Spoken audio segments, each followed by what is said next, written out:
आज फिर बॉस से डांट पड़ी। प्रतीक के मन में न जाने क्या क्या विचार सागर की लहरों की तरह आ और जा रहे थे। जैसे ही वह बॉस के केबिन से बाहर निकला, सभी उसकी तरफ देखने लगे। प्रतीक के चेहरे के भाव ऐसे थे जैसे वो कहना चाह रहा था कि उसकी कोई गलती नहीं।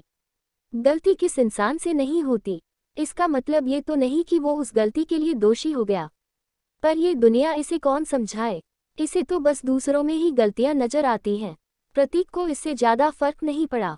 ये उसके साथ पहली बार नहीं हो रहा था।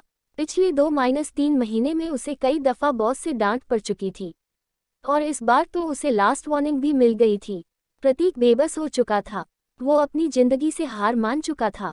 उसे समझ नहीं आ रहा था कि ऐसा उसके साथ ही क्यों हो रहा था। क्या वो दुनिया में अकेला ऐसा इंसान है जिसके साथ ऐसा हो रहा है? जब इंसान जिम्मेवारियों के बोझ तले दबा होता है तब उसे बस एक ही राह नजर आती है जिस पर वह चल रहा होता है, चाहे उसके बगल में ही जाने वाला रास्ता किसी बड़ी मंजिल की ओर जाता हो। लेकिन जब इंसान उस राह पर भी सही ढंग से न चल पा रहा हो तो दूसरे राह पर चलने की उम्मीद भी कैसे कर सकता है? यही स्थिति प्रतीक की भी थी। किसी तरह 5 बजे और प्रतीक घर की तरफ रवाना हुआ। घर पहुंचते ही सीधा बाथरूम में गया। हाथ मुंह धोकर कपड़े बदल अपनी साइकिल पर दूर समंदर किनारे चला गया। क्या करूं, कैसे करूं सही काम, क्यों होती हैं इतनी गलतियां? आंखें बंद की और चला गया उन पुराने दिनों में जिन दिनों में उसने गलतियां की थीं। दिन को अलविदा कहते सूरज की लालिमा ने सारे आकाश को संतरी रंग में ऐसे रंग दिया जैसे फिजाओं में आग फैल गई हो।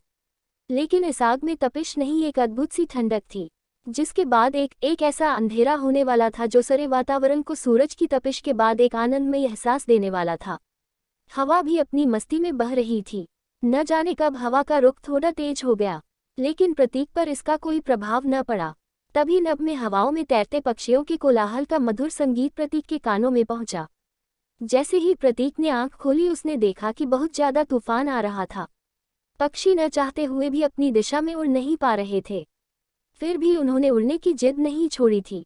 किसी तरह हवा का सामना करते हुए वो अपने घरों की तरफ बढ़ रहे थे।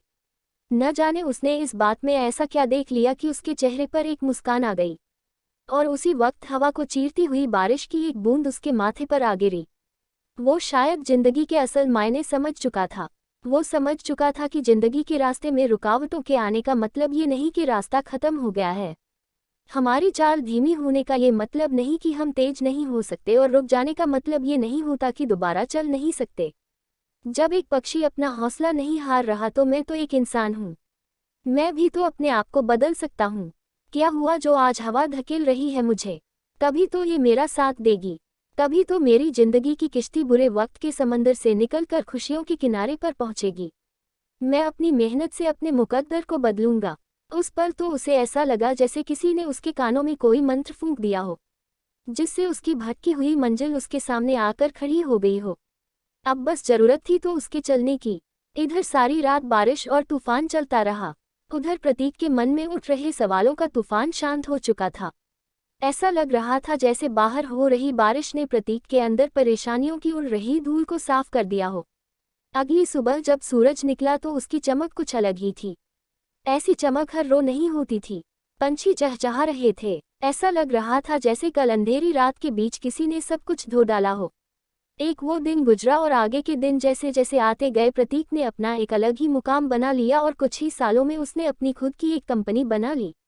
दोस्तों, ऐसे ही हमारी जिंदगी में कई परेशानियां और समस्याएं आ जाती हैं। उस समय हमें ऐसा लगता है जैसे हमारी जिंदगी रुक गई है, लेकिन हमारी जिंदगी तब नहीं रुकती जब परेशानी या समस्या आती है। हमारी जिंदगी तब रुक जाती है जब हम खुद को कमजोर समझकर उस परेशानी और समस्या को दूर करने का प्रयास नहीं करते। प्रेरणा के लिए किसी खास क्रिया या किसी खास स्थिति की आवश्यकता नहीं होती। प्रेरणा पत्थरों को चीरती नदी से भी मिल सकती है और नदी को रोकते बांध से भी। जिस तरह नदी पत्थर को काटकर अपना रास्ता बना लेती है, उसी तरह पत्थरों को क्रमबद्ध तरीके से लगाकर नदी को भी रोका जा सकता है। आवश्यकता है तो बस एक सही सोच की। कोई बारिश का आनंद उठता है तो किसी को ये बारिश ही आफत लगती है। हमें भी प्रश्नों और परेशानियों को छोड़ उनके उत्तर ढूंढने और उन्हें सुलझाने का प्रयास करना चाहिए। दोस्तों, वीडियो को लाइक और चैनल को सब्सक्राइब जरूर करना, इससे हमें भी मोटिवेशन मिलता है आपके लिए अच्छी रियल स्टोरी लाने का।